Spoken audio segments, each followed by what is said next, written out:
Assalamualaikum warahmatullahi wabarakatuh. Waalaikumsalam. Alhamdulillah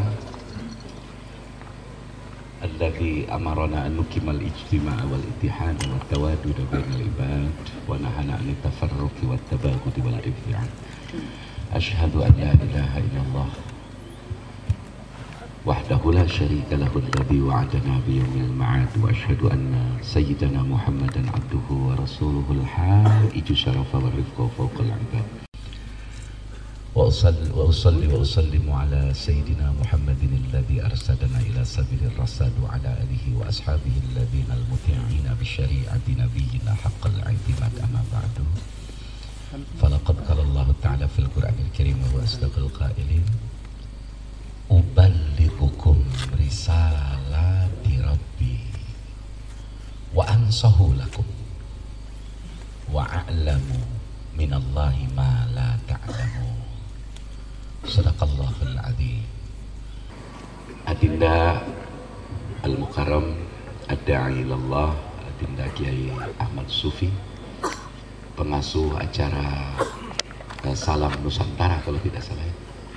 Salam Nusantara di TV One. Beliau juga bagian yang tidak terpisahkan dari para murabi, para mu'alim di Baiker Subuhan. Kemudian Al-Mukarram Ingkang Rai Adinda Kiai Haji Asep Yamin Akasa, Adinda Kiai Haji Nur Khalis, saudaraku Kiai Ahmad Zaini, Kiai Itong, dan Adinda Al-Ustad Heri, serta Bini Sepuh di Kersubuhan, baik dari Tasik, Priangan Timur, Fauzi, dan seluruh tamu.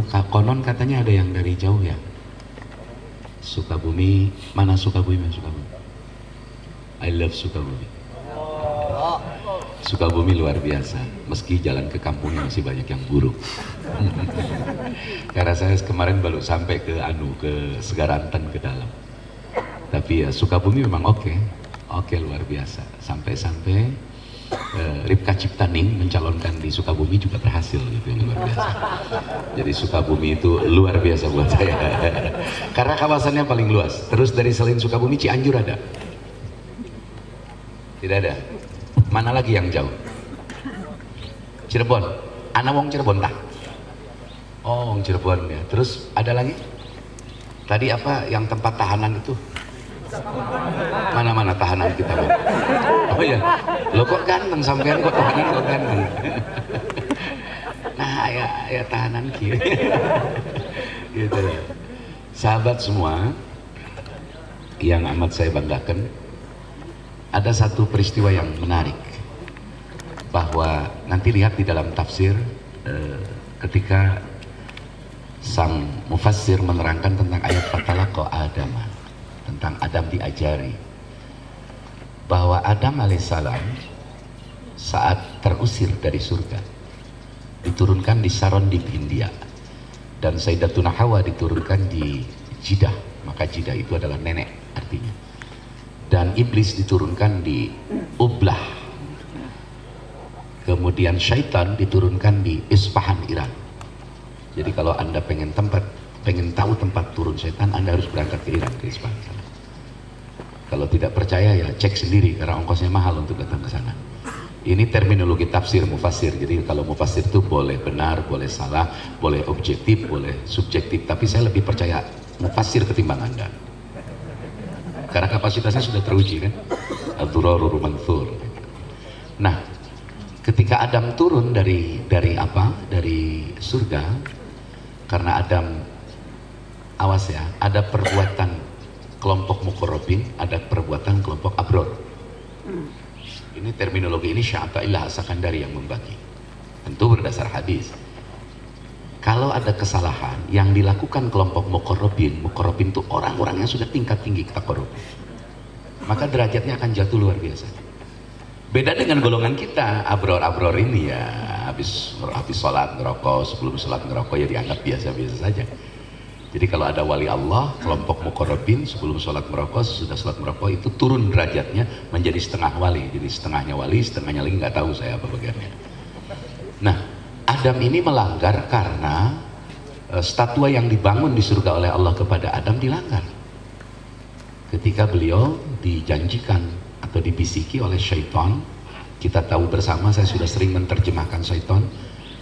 Setan itu tidak pernah masuk di awal, pasti masuk di tengah. Nggak pernah setan dari awal, jangan sholat, nggak pernah. Setan itu masuk ketika Anda sholat, mempengaruhi rohanimu ketika sholat.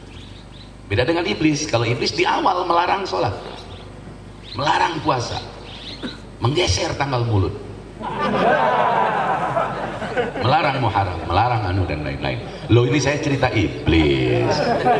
Ini kan cerita, namanya cerita. Jadi kalau setan itu masuk di tengah, Adam itu di awal ketika tinggal di swarga tidak digoda oleh iblis, dibiarkan, oleh setan dibiarkan. Begitu sudah tenang, uskun anta wa zaujukal jannah, digoda oleh setan. Dam, kamu mau nggak hidup abadi? Oh tentu saja, saya pengen abadi di surga ini karena ini anugerah Tuhan yang terbaik, yang luar biasa. Kalau kamu mau pengen abadi, itu tuh ada pohon yang dilarang Tuhan. Dilarang itu karena supaya kamu tidak abadi. Bayangkan sekelas Nabi dan Rasul bisa digoda setan. Pak meneh kalau ya sekalian dan kalau saya. Nah, sahabat dalam pengertian bukan sahabat pengertian ta'rif syara ya. Jadi Kang Ustadz Sufi, terminologi pesantren itu main di ta'rif. Ta'rif ini penting. Dalam kitab Manatiqah mu'arrafun ala salasatin kusin hadun wa rasmiyun wa lafdiyun mulim. Ta'rif itu menjadi penting definisi supaya tidak salah pemaknaan. Jadi Anda jangan bicara sesuatu kalau Anda tidak mengerti tentang kata ta'rif, tentang definisi.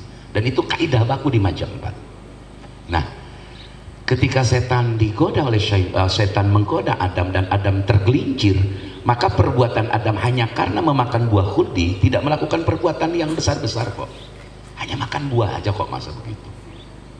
Masa sampai dikeluarkan dari surga? Anda makan jambu tetangga dari kecil nggak pernah diusir, ya toh? Mencuri mangga tetangga kan biasa-biasa aja. Ini Adam terusir. Saat Adam terusir keluar dari surga, tengadah Adam dan dia melihat tihangnya aras. Aras itu dijaga oleh para malaikat, hamalatul arsh. Ternyata di tiang aras itu ada dua huruf besar, huruf kapital kalau sekarang. Pertama, lafdul jalalah a'raful ma'arif, Allahu jalla jalaluh. Yang kedua, Muhammad sallallahu alaihi wasallam. Jika Anda tidak percaya ini, tolong tanya ke NASA pakai satelit Hubble, katingali mual aras jamual. Gitu loh. Begitu Adam lihat ada dua nama, turunlah Adam atas perintah Allah, diturunkan ke bumi. Sampai di bumi Adam 200 tahun menangis menyesal kepada Allah. 200 tahun. Jadi kalau air mata manusia sejak zaman Adam diciptakan sampai kepada manusia pada hari kiamat menangis karena sesuatu, dikumpulkan air matanya, tidak akan pernah sanggup mengalahkan jumlahnya air mata Adam. Saking banyak. Nabi Daud itu pernah nangis 40 hari 40 malam. Selesai nangis di sebuah tanah lapangan, tiba-tiba pohon tumbuh. Saking banyaknya air mata. Daud tidak ada apa-apanya dibanding Adam air matanya. 200 tahun nangis menyesal. Rabbana zalamna anfusana wa illam taghfir lana wa tarhamna lanakunanna minal kafirin. Setelah 200 tahun beliau bertobat kepada Allah Subhanahu wa taala, kemudian 300 tahun kemudian Adam tidak pernah nengok ke langit. Dan itu belum memperoleh yang diharapkan dari Allah oleh Adam. Kemudian Adam berdoa kepada Allah, as'aluka bihaqqi Muhammadin sallallahu alaihi wasallam illa ghafartali. Aku bermohon dengan kehormatan Muhammad, aku bermohon dengan kemuliaan Muhammad, Engkau mesti memaafkanku, Engkau mesti memberi ampun kepadaku Tuhan. Dan Allah mengabulkan permohonan Adam. Adam diampuni setelah beliau bertawasul menyebut Muhammad sallallahu alaihi wasallam. Tuhan berfirman kepada Adam, Adam, ente tahu dari mana nama Muhammad? Rabb, ketika aku mau turun dari surga, kepalaku tengadah, aku melihat di tiang aras dua nama. Pertama lafdul jalalah, yang kedua adalah nama Muhammad. Tahukah engkau siapa dia? Adam menjawab, Tuhan, engkau yang maha tahu dengan ilmu qadim engkau. Aku tidak tahu siapa itu Muhammad. ketahuilah Adam, nama itu nama yang aku muliakan. Adam berkata, Tuhan, makanya aku menyebut nama Muhammad. Tidak mungkin disandingkan sebelah namamu kalau nama ini tidak dimuliakan oleh Engkau yang Maha Mulia. Allah berfirman kepada Adam, Adam, Muhammad adalah anak cucu keturunanmu. Dia yang akan menjadi penghulu sekian nabi, sekian rasul, penutup dan sumber cintaku kepada makhluk adabi Muhammad sallallahu alaihi wasallam. Itu satu. Yang kedua, kaum Yahudi Bani Israel itu ternyata lebih dulu tahu ketimbang bangsa Arab ada nabi bernama Ahmad alias Muhammad. Awas, nama kanjeng nabi kita ini ada berapa jumlah namanya? 201. Saya aja 4.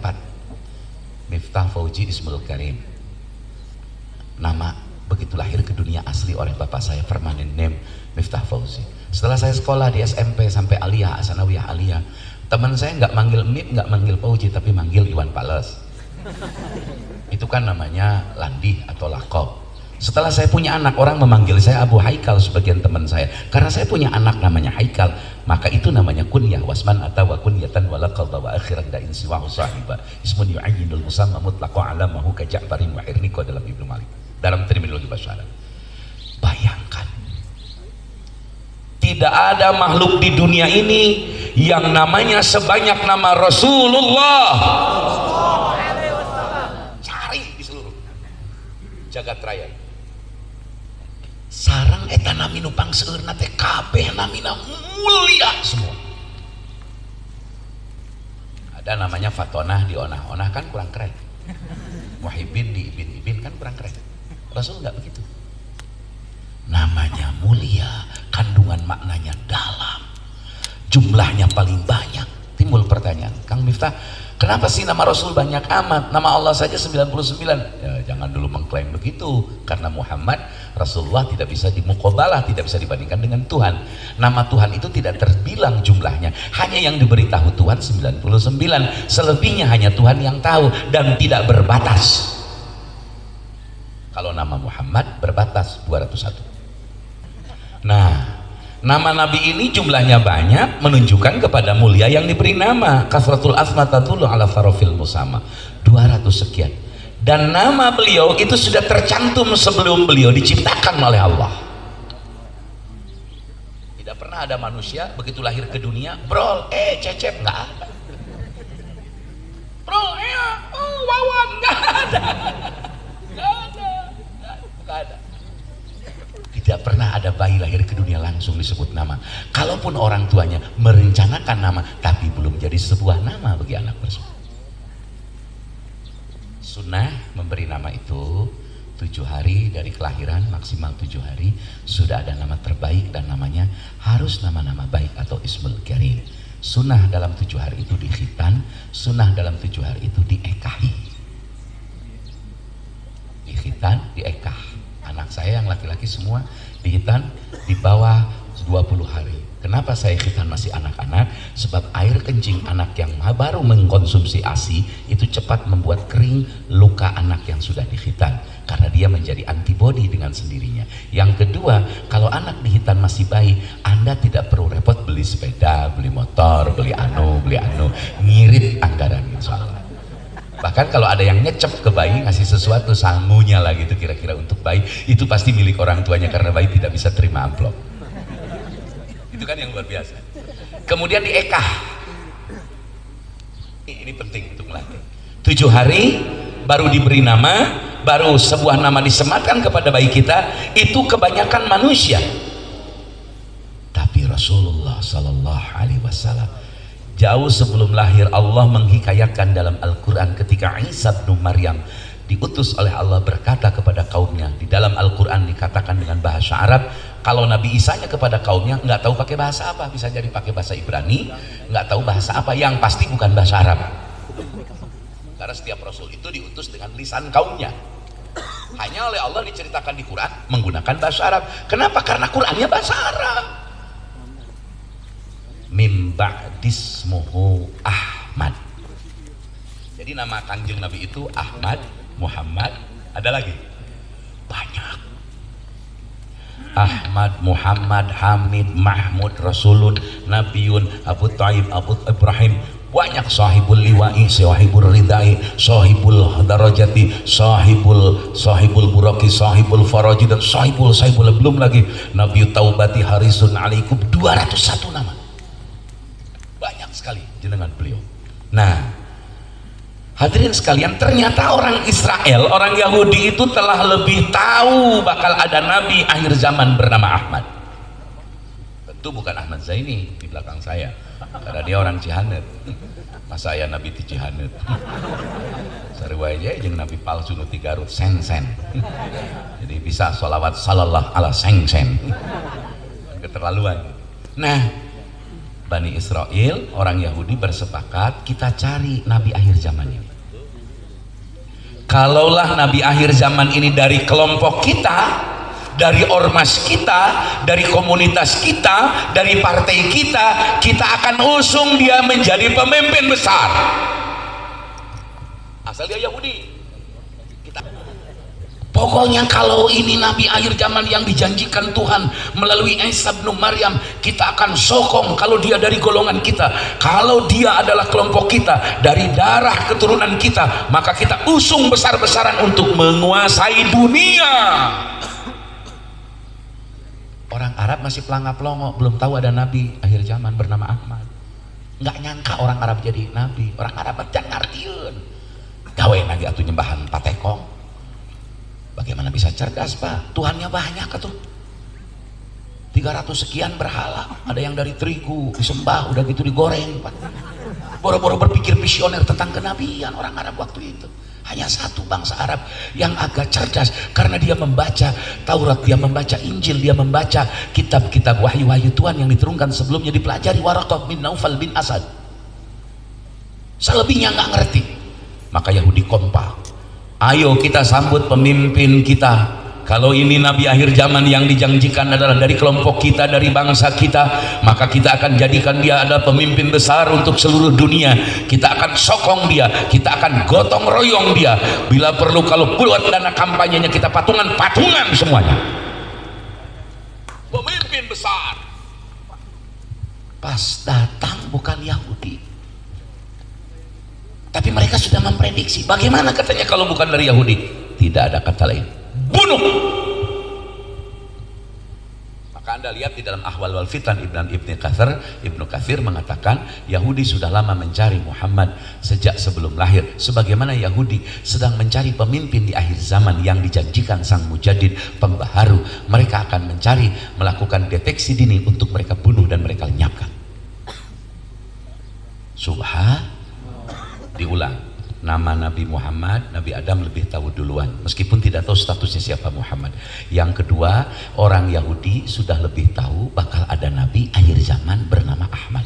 2, 3. Ini bahan diskus kita. Yang ketiga, dalam kitab Syi'rul Hisan. Ini kitabnya aneh, langka, tapi di Banten, di daerah saya sangat digunakan oleh para ulama-ulama ahli tarikh. Ternyata, ayo bareng bismillahirrahmanirrahim. Ternyata bukan hanya para rabi, orang-orang Yahudi yang mencari nabi akhir zaman, para dukun, kahin-kahin sudah lebih tahu akan ada nabi akhir zaman. Perhatikan, janten dukun-dukun ini sudah tahu bakal ada nabi akhir zaman. Dari mana dukun tahu? Berita langit yang bocor disadap oleh para jin. Sebelum Nur Muhammad turun ke dunia, ke dalam tubuhnya Sayyidatuna Aminah binti Wahbin, ternyata para jin bisa naik ke langit, tembus ke langit, mendengar obrolan makhluk langit, para malaikat. Diintip ku jin, disampaikan ke para dukun. Makanya hati-hati. Ada orang, oh si Anu mah katanya orang pinter, bisa tahu di rumah kita kamarnya menghadap ke Anu, di depan rumah ada pohon Anu, lemarinya menghadap ke Anu, sampai pakai sempak warna apa bisa tahu. Itu semua berita jin, istikhdamat sihir. Hati-hati mau kasapah jenis begitu. mukasafah batil itu. Ulah di guruan. Wah, ini mau orang pinter. Maca sapina gitu becus gitu. Orang pinter ngaji hadis arba'in gitu disebut pinter. Hanya karena punya kemampuan ngagibrik. Rumah kamu menghadapkan orang kafir juga bisa. Hati-hati, jangan terpancing oleh hal itu. Nah, ternyata dukun seluruh dunia sudah mendengar berita bocoran dari jin bakal ada nabi akhir zaman, dan ilmu mereka, kekuasaan mereka akan runtuh kalau nabi akhir zaman lahir. Maka dia mama di mana? Dia mama bareng dia mama. Ada dukun besar, seorang perempuan yang diangkat, dituakan oleh para dukun lain sebagai ketua umum partai dukun. Ya terserah apa tafsir. Yang pasti dia memang jadi ketua para dukun. Dia mendengar kabar ini dari jin. Ini bahaya. Kalau ada nabi akhir zaman turun, bahaya, hancur. Maka buru-buru mereka melakukan kongres luar biasa antar dukun. Dipanggil ketua-ketua DPC dukun. Korcam, wilayah utara, wilayah timur, wilayah barat, dipanggil. Ada apa? Ini bahaya. Ada apa ibu? Bahaya. Ada apa bu? Kebetulan dukunnya namanya asli dalam kitab. Saya tidak buat-buat, saya bisa perlihatkan kitabnya. Namanya Zarqa. Siapa? Yang kencang. Zarqa. Awas pakai zai. Zarqa. Zarqa. Ini kitab loh. Dukun ini rapat, Ibu Zarqa ini. Pokoknya aku tidak mau tahu. Kalau ini keburu turun, keburu pulang, bahaya. Ibu ketua mesti bagaimana? Tuh kalau udah begini, kamu itu bisa hancur semua. Kalau dia ini sudah lahir ke dunia, bahaya. Terus bagaimana? Coba kamu pikirkan, ibu, kami nggak bisa mikir, dah kami mah pada bodoh. Kebetulan pengurusnya bodoh-bodoh. Namanya juga dukun, nggak bisa bicara strategi. Sudah gini aja bu, kami masih sebagai petugas partai ibu, kumpulan aja duit, kami kumpulkan emas, kami kumpulkan. Saya menyerahkan sepenuhnya keputusan kepada ibu. Mau diapakan, mau bagaimana, kami masih siap biaya saja. Iuran sebagai anggota partai ibu, kami masih siap. Yang penting dia jangan sampai berhasil lahir ke dunia. Terkumpullah emas, maka Ibu Zarqa sebagai ketua umum para dukun melacak, melakukan operasi identifikasi, operasi intelijen, masuk ke kota Mekah. Kebetulan tinggal di Mekah ada pengurus cabang Mekah waktu itu, Hijaj namanya. Nama perempuan itu Takani. Siapa? Marani Takani. Takani. Sampai di Hijaz, tinggal di rumah Takani. Takani ini adalah seorang perempuan yang kalau bahasa sekarang adalah bridal atau salon, yang biasa ngurus rambut. Orang Arab itu seneng mengupahi orang, membayar orang untuk memberesi rambutnya, nyalon lah kalau sekarang. Di rumah Takani berdiam diri, perintah kepada Takani, kamu lakukan identifikasi, bila perlu kamu sadap, WA, Facebook, Instagram, semua sadap semua. Dibantu kekuatan batil syaitan dan iblis, dibantu oleh kekuatan bangsa jin kafir. Takani melakukan menyisir operasi intelijen di wilayah Hijaz. Pokoknya setiap ada perempuan yang gejala-gejalanya sudah mendekati mengandung, maka hati-hati, identifikasi, cari, lacak di mana alamatnya. Ketemulah rumah Tuan Said Abdullah bin Abdul Muthalib. Dilaporkan kepada Ibu Zarqa, singkat cerita, Ibu Ketua Umum, ada rumah yang mencurigakan. Ini kayaknya harus dipasang bendera HTI di belakang. Kira-kira begitu, kira-kira. Bagaimana? Itu tapi itu orang adalah bangsawan, istrinya bangsawan dari Bani Hashim, orang mulia. Oh gitu. Coba kamu periksa, diintip. Wah, kelihatannya sedang mengandung. Waktu itu usianya Sayyidatu Aminah, usia kandungan baru menyelang sebulan pun belum. Tapi nur sudah masuk. Min aslabit tahirina ila arhamit tahirat. Nanti ada maulid hakiki, ada maulid wani. Maulid wani 12 Rabiul Awal hari Senin, maulid hakiki nur sudah masuk. Kalau teori nur berarti teori DNA dalam ilmu kedokteran. Gitu loh. Nah, Maka diutuslah Takani ke rumah Tuan Abdullah untuk mengintip. Setelah mengintipnya berhasil, dilaporkan ke Ibu Zarko. Kata Ibu Zarko, kamu sekarang ini saya tugaskan, ini saya sudah beli pisau dengan senjata khusus yang sudah saya taburi racun. Racunnya pun saya beli 5.000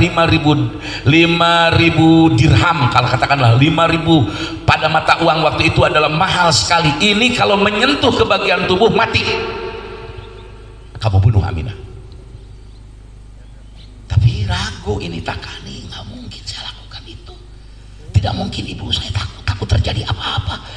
Apalagi dia akan mengandung calon nabi akhir zaman, ini bahaya buat saya nggak sanggup. Dipaksa oleh Ibu Zarko, sudah jangan bilang nggak sanggup. Nih, jabatan sebagai komisaris. Mas, duit jabatan mau jadi apa kamu? Asal kamu mau. Dikasih duit berupa emas, baheula logam emas. Akhirnya Takani mengambil risiko. Siap, Ibu Ketua, saya laksanakan. Maka kata Imam Ghazali, Adinda Ustadz Sufi, sihir yang bahaya itu bukan pelet, bukan sihir lahwi, bukan sihir hindi, bukan sihir-sihir dari Banten. Kan masyhur tuh Teluh Banten, karena memang sumber teluh di Pulau Jawa ya, di Bojonegoro Serang. Dari Bojonegoro Serang masuk ke Somang, dari Somang baru masuk ke Jampang. Jadi provinsi saya, asli memang. Saya pernah ceramah di wilayah pinggiran Banten itu, minta api pada tahun berapa lah, udah 7 tahun 9 tahun lalu, minta api untuk nyalain korek, untuk nyalain rokok, tapi ternyata nggak ada yang punya. Masuk ke tetangga, rumah daerah-daerah perkampungan, saya ketok rumahnya minta sene, minta api, tiba-tiba ada ibu-ibu di tangannya itu sudah bara api. Ini cina-cina. Jadi ilmu-ilmu begitu tuh luar biasa, ilmu hitam ya, ilmu hitam. Nauzubillahimin. Ya memang masih ada ilmu-ilmu begitu. Nah, ini kata Imam Ghazali, sihir yang model begitu insya Allah banyak selawat, banyak istighfar, banyak baca syahadat, banyak zikir kepada Allah, insya Allah akan mental sihir-sihir seperti itu. Tapi ada sihir yang sulit menolak dengan bacaan wiridan apapun, yakni kata Imam Ghazali, sihir berupa duit. Duit, pangkat, jabatan, apalagi pakai map warna coklat, susah itu, susah itu nolaknya. Anda baca hijib 100 kali juga itu Bismillahirrahmanirrahim, itu susah nolaknya. Bayangkan. Nah, karena Takani tergoda oleh duit, maka dilaksanakan eksekusi. Kata Ibu Zarko, Takani kamu nggak usah gelisah, nggak usah khawatir, saya nanti di rumah kamu ngadain pesta, saya mau ngundang artis-artis dangdut koplo. Tuan-tuan laki-laki Arab undang ke rumah kamu, siapkan jamuan, ini biayanya. Pada saat kaum laki-laki lengah berpesta di rumahmu karena undangan kamu dan undangan aku, kamu datang ke rumahnya Aminah, pura-pura mengantarkan makanan, kamu bunuh Aminah. Betul saja, tokoh-tokoh laki-lakinya sudah datang ke rumah Ibu Takani. Darko sudah menjamu mereka dengan artis dan hiburan-hiburan, tari perut dan lain-lain. Takani senyap-senyap, mengendap-endap datang ke rumah Ibu Aminah, mengetuk pintu, dibuka, kaget Sayyidatuna Aminah. Wahai ibu, bahkankah di rumah engkau sedang ada kenduri? Ibu Aminah menanyakan kepada Ibu Takani. Ibu Takani menjawab, betul, tapi aku ingat kepadamu, aku mau menghantarkan panganan, makanan untuk kamu. Karena Sayyidatuna Aminah itu sangat jujur, sangat baik dengan tetangganya, sepanjang hidupnya orang penuh kebaikan. Dia sambut Ibu Takani. Maka hati-hatilah kalau musuhmu sedang tersenyum, karena dia bukan ingin berbuat baik kepadamu. Tidak ada harimau yang senyum ingin berkencan denganmu. Mana ada harimau mengajak main poli denganmu? Masa ada harimau, yuk kita bikeran? Ada. Harimau ya tetap harimau. Hati-hati dengan harimau yang sedang tersenyum, karena dia akan memakanmu.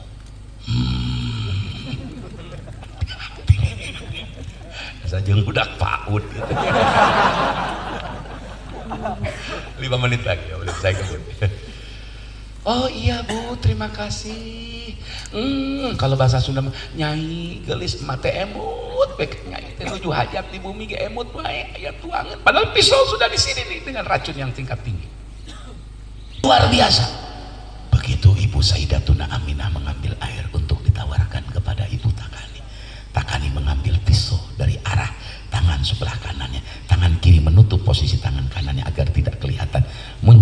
Aminah. Diambil pisau itu semua ditusukkan kepada perut Sayyidatuna Aminah.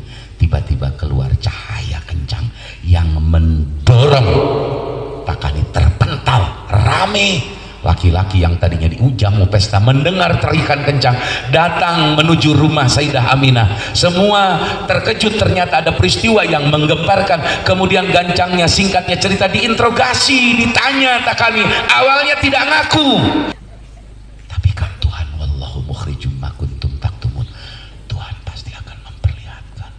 Tidak sekarang, besok, tenang aja men. Apalagi kalau jagoan cilik sudah keluar si Sipa. Sepedanya akan terbang. Dan sepeda hari ini di kampus sedang tidak ada sepeda. Jadi Sipa semester 1, semester 2 sedang menunggu dikirim Tuhan sepeda-sepeda. Nah, sudah begitu hadirin sekalian, ditangkap, diinterogasi, nggak ngaku, pasang badan. Tapi karena interogasinya menyangkut keselamatan keluarganya, kehormatannya, baru dia ngomong, siapa yang suruh kamu? Zarko. Cari Jarko, kata bangsa Arab, tuan-tuan Arab, cari kejar. Rupanya Jarko sudah lebih waspada. Begitu mendengar kegaduhan, indranya jalan, insting nalurinya jalan, kabur, nggak ketangkap. Tidak bisa ditangkap Jarko, tapi Jarko dimakan oleh hewan-hewan buas di perbatasan sekarang haram dan tanah halal. Keluar dari kota Hijaz, mati kelaparan, mengenaskan, dan sebagian dagingnya tercabik-cabik. Itulah nasib Jarko yang hasut terhadap calon nabi akhir zaman. Jangan pernah lupa Allah berfirman, orang-orang yang hasut kepada kebenaran agama senantiasa ingin memadamkan, yuriduna liyutfi'u nurallah, mereka ingin mematikan cahaya Allah. Jangankan dakwahmu, jangankan ceramahmu, jangankan karya tulismu, jangankan teriakanmu tentang kebenaran, lawang Rasulullah ketika masih dalam kandungan mau dilenyapkan oleh mereka, apalagi setelah wujud membawa syariat. Betul? Pertanyaannya, menang apa kalah Rasul? Menang apa kalah? Menang kalah? Jawab yang kencang, menang kalah? Menang kalah? Menang kalah? Lo itu menang kok. Meskipun prosesnya nanti ada perang Khandaq, Rasul sampai bertanya, mata Nasrullah, kapan pertolonganmu Tuhan? Bukan Nabi tidak percaya Tuhan, tapi mewakili kegelisahan sahabat Muhajirin dan Ansor pada saat perang serat Khandaq. Kondisinya amat prihatin. Wajar kalau kalian, mata Nasrullah, ya Allah, kenapa ya hujan padahal milah? Manusiawi. Biasanya ribuan, sekarang semetan. Wajar manusiawi. Ya Allah, kok susah amat sih menegakkan hak? Ya Allah, kok susah amat, kapan pertolongan? Wajar manusiawi. Manusiawi begitu teh. Jangan, kamu mah bukan orang beriman, kalau jangan so tahu lah, Anda kan nggak tahu iman orang. Kapan pertolonganmu Tuhan? Bukan berarti dia kufur terhadap Tuhan. Saking dia berharap tentang pertolongannya Gusti Allah, tidak pernah dusta dengan janjinya, karena janji Allah itu bukan janji company, mutlak janjinya. Masya Allah. Itulah sekilas, silakan Anda pikirkan, Anda renungkan. Pertama, bahwa Muhammad Sallallahu Alaihi Wasallam sejak sebelum lahir sudah diincar oleh musuh, sudah diincar untuk ditumpas, sudah diincar untuk dihilangkan. Pun begitu ketika di kandungan, pun begitu ketika beliau deklarasi sebagai Rasul terang-terangan di Mekah. 187 orang di Bukit Sofa, keluarga Bani Hashim, Bani Muthalib yang tadinya percaya, mereka kemudian membelakangi, bahkan menghina dan menghujat Rasulullah Sallallahu Alaihi Wasallam. Jadi kalau Anda tidak ingin resiko dalam dakwah, Anda cukup pikir, dikir, nggak perlu ngomong hak, nggak perlu ngomong batil, dikir aja sholat terus, dijamin Anda tidak punya musuh. Paling istri Anda yang marah, kira-kira akan duitnya.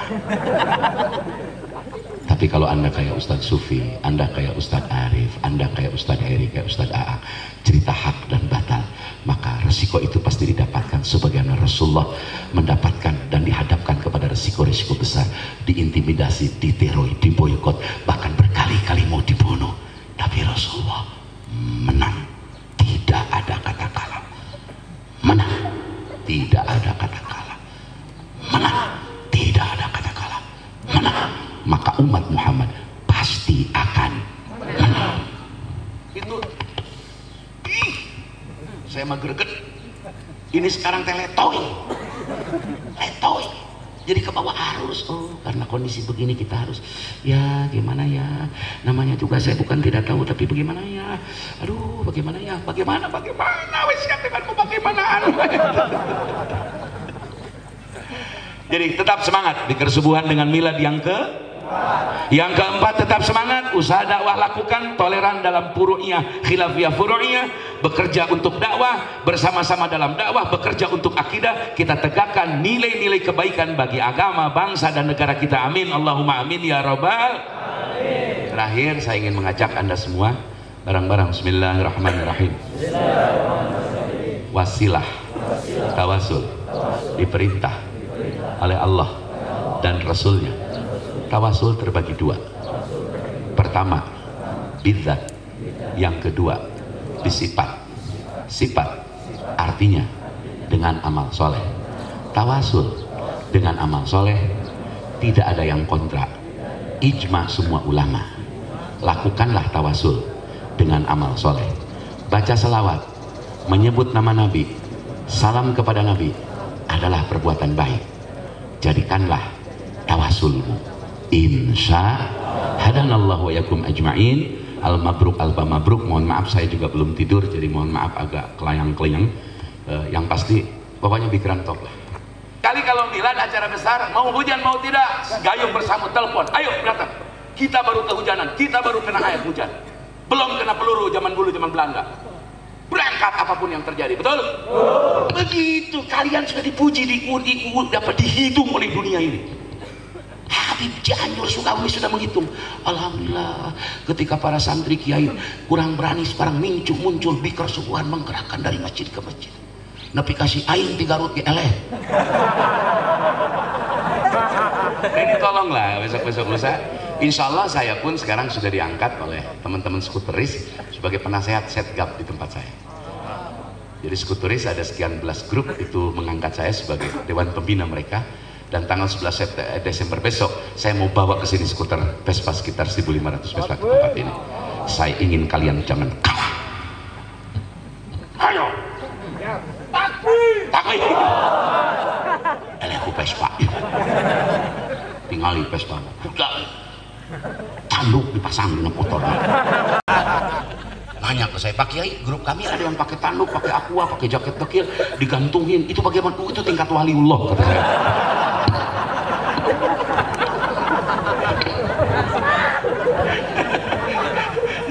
Jadi saya ingin persaingkan. Ini di Kersubuhan, pembina utama, saya skuteris. Kita bersaing. Mana nanti yang paling banyak datang ke tempat ini? Oke? Oke, Adinda. Oke, tepuk tangan buat di Kersubuhan. Dan kita sambut nanti saudara baru kita skuter juga akan hadir di tempat ini. Dan kita akan bersama-sama selawatan. Insya hadanallahu wa yakum ajmain. Assalamualaikum warahmatullahi wabarakatuh.